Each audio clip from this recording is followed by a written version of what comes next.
Pada suatu ketika Yesus berkata, "Beginilah halnya kerajaan Allah. Kerajaan Allah itu seumpama orang yang menaburkan benih di tanah. Malam hari ia tidur, siang hari ia bangun, dan benih itu mengeluarkan tunas, dan tunas itu makin tinggi. Bagaimana terjadinya orang itu tidak tahu.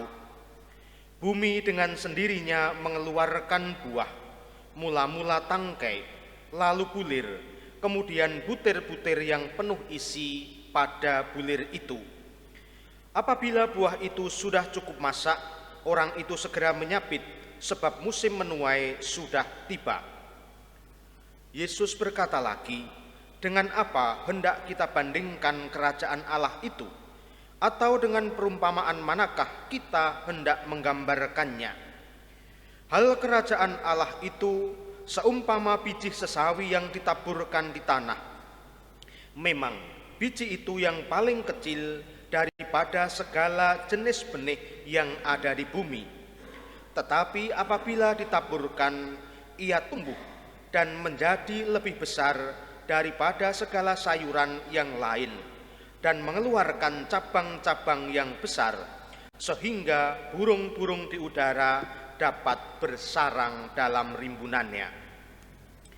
Dalam banyak perumpamaan semacam itu, Yesus memberitakan kepada mereka sesuai dengan pengertian mereka, dan tanpa perumpamaan ia tidak berkata-kata kepada mereka. Tetapi kepada murid-muridnya ia menguraikan segala sesuatu secara tersendiri. Demikianlah sabda Tuhan.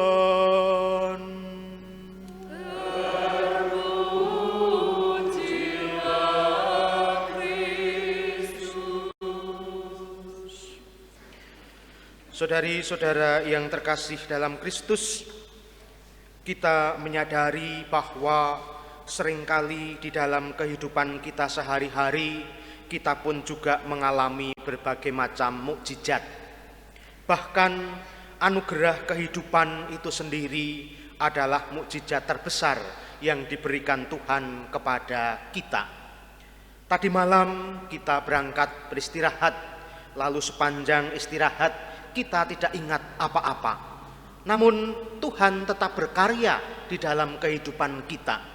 Ketika kita tidak menyadari, Tuhan tetap memberikan nafas kehidupan kepada kita, sehingga pagi hari kita bisa bangun kembali, bisa mempersiapkan diri merayakan Ekaristi, dan kini bisa mendengarkan sabdanya dan nanti menyambut tubuhnya, menjadi santapan bagi jiwa kita.